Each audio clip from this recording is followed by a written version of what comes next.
my passion growing up was television. Television, music. You know, I grew up with the MTV generation. And growing up with music and television, I was fascinated. I'm a New Yorker. You can hear it in my accent just a little bit. And growing up in New York, I always wanted to work in Manhattan. And I was fortunate enough, after college, I got to work for a company called Cox Communications. And the division of that company was called Telerep. And they created shows like Entertainment Tonight, Lifestyles of the Rich and Famous, Star Search, all these great shows. And it was a really cool organization because you got to see the difference between creating a television show and then how they put it on TV and then how they would sell the commercials. And this balance between art and commerce. And it was really exciting for me to understand that process from root to fruit. And you would see these great innovators and these great creators of television, how they would engage an audience and entertain them, but then also get it sponsored.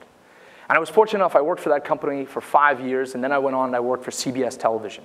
And I was a national sales manager, and I got to work with really cool properties on CBS, everything from the Super Bowl to March Madness, and see how the shows were created and see how they were distributed and they were sold.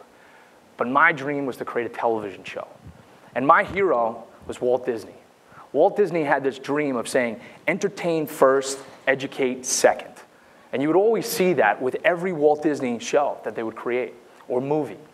So I created this television show called The Real Change Project, after the name of our company. And REAL is an acronym. It stands for Recognize, Explore, Adopt, and Live. Change. So if we could entertain and educate, where would that root of that show be? It would be about teachers. I was very fortunate enough that growing up in Long Beach, New York, I had great teachers.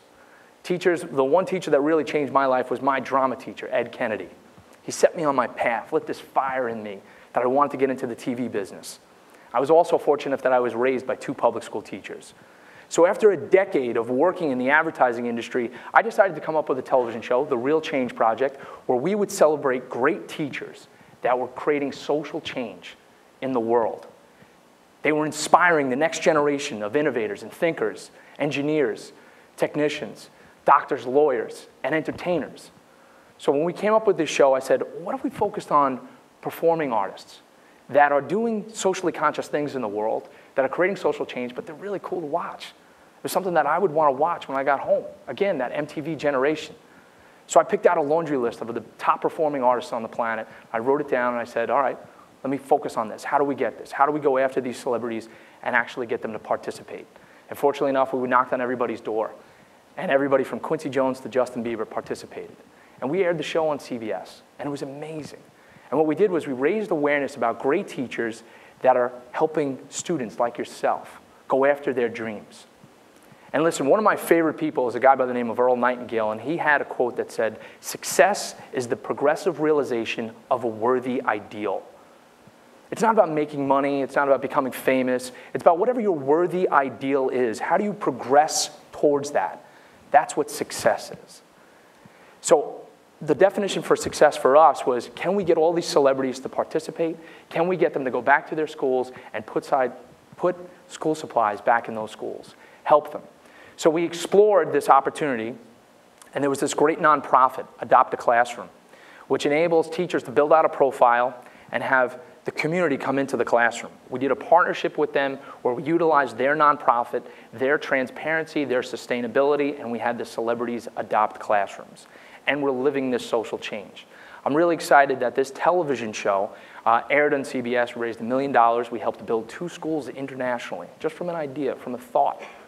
And now the show is going to air back to school this year, and we've partnered up with the Weinstein Company, and we're going to do 10 episodes, where there's 2 celebrities going back to hometowns, and they're going to help the hometowns that help them shape who they are today.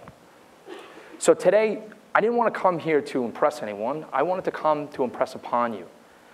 Your mind, scientists have said that you have 60,000 thoughts throughout the course of the day. Right? Think about that. What are you thinking about? Who are you surrounding yourself with? What are you engaged in? And the teachers that are helping you here today, becoming the great thinkers that you are. I want to leave you today with a thought, right? Today's topic is about thoughts of the self. Everything starts with a thought, right?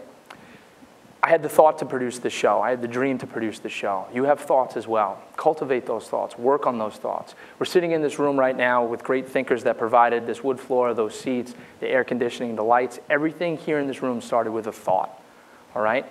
So focus on your thoughts, dream big, and go get it, all right? Thank you so much for having me today.